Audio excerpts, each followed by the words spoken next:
تنظیموں کے امراء کی اطاعت ویسے ہی واجب ہے جیسے خلیفۃ المسلمین کی ہوتی ہے۔ خلیفۃ المسلمین کی اطاعت کی طرح ان تنظیموں کے امراء کی اطاعت نہیں ہوتی، اس لیے کہ خلیفۃ المسلمین سے اگر کوئی بندہ خروج کر جاتا ہے تو وہ تو اسلام سے جاتا رہتا ہے۔ خلیفہ کی اطاعت اور فرما برداری کتاب و سنت کے تحت ضروری ہوتی ہے، اور اگر کوئی ایسا حکم دے جو کتاب و سنت کے خلاف ہے تو وہ نہیں مانا جاتا۔ نبی صلی اللہ علیہ وسلم کی بخاری میں حدیث ہے، من اطاع امیری فقد اطاعنی، جس نے میرے مقرر کردہ امیر کی اطاعت کی تو یقیناً اس نے میری اطاعت کی۔ تو خلیفہ کی بیعت، اطاعت اور امیر مقرر جو نبی صلی اللہ علیہ وسلم کی طرف سے ہوتا تھا یا خلیفہ آگے مقرر کر دیتا ہے تو اس کی اطاعت تو اسلام نے بالکل لازم قرار دی گئی ہے، اس سے علیحدگی اور اس کو توڑنا وہ جائز نہیں ہوتا۔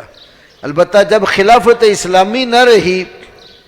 تو مسلمان مختلف خطوں میں، حکومتوں میں بھی تقسیم ہو گئے، اور پھر ان حکومتوں کے اندر رہ کر کئی گروہوں میں بھی بٹ گئے۔ تو ایسی صورت میں پھر کسی ایک عالم کی اطاعت اور فرما برداری کے اندر رہ کر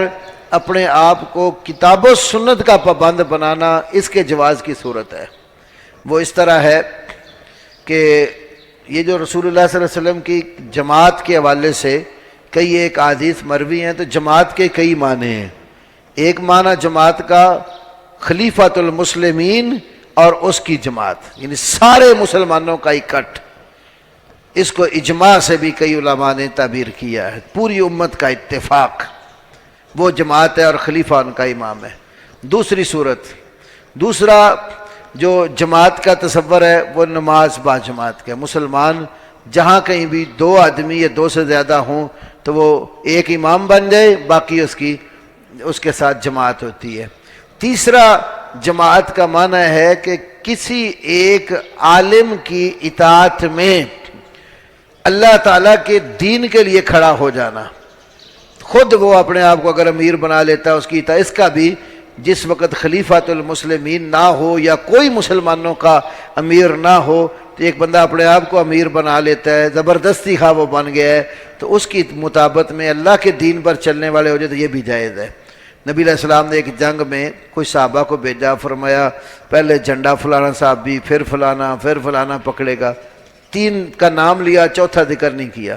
یہ تینوں صحابہ باری باری شہید ہو گئے۔ اب مسلمانوں کا کوئی امیر نہیں تھا، نہ اللہ کے نبی نے مقرر کیا۔ حضرت خالد بن ولید آگے بڑھے، انہوں نے اپنے آپ کو امیر بنا لیا، خود ہی جھنڈا پکڑ لیا اور باقی فوج کو ساتھ لے کر لڑے، اللہ نے فتح دے دی۔ من تعمر بنفسہ اذا خاف العدو، امام بخاری نے ایک باب بندے، جب دشمن کا خوف اور ڈر ہونا تو امیر کوئی نہیں ہے، تو کسی نے اپنے آپ کو امیر بنا لیا اور دشمن سے ٹکرا گیا تو اس کا امیر بننا بھی شرعاً جائز اور درست ہے، اور جو اس کے ساتھ ہے وہ اس کی جماعت ہے۔ تو یہاں سے یہ بات معلوم ہوتی ہے اگر کوئی فتن ہے، مفاسد ہیں، انسان کو اپنی تباہی کا خوف اور ڈر ہے، تو کوئی ایک اللہ کا بندہ اگر اٹھ کھڑا ہوتا ہے تو اس کے ساتھ مل کر جو لوگ چل پڑتے ہیں تو اچھی بات کا حکم دیتا ہے تو اس کے ساتھ نیکی میں تعاون کیا جائے گا۔ تعاونوا علی البر والتقوی ولا تعاونوا علی الاثم والعدوان۔ اور اگر وہ کوئی غلط حکم دے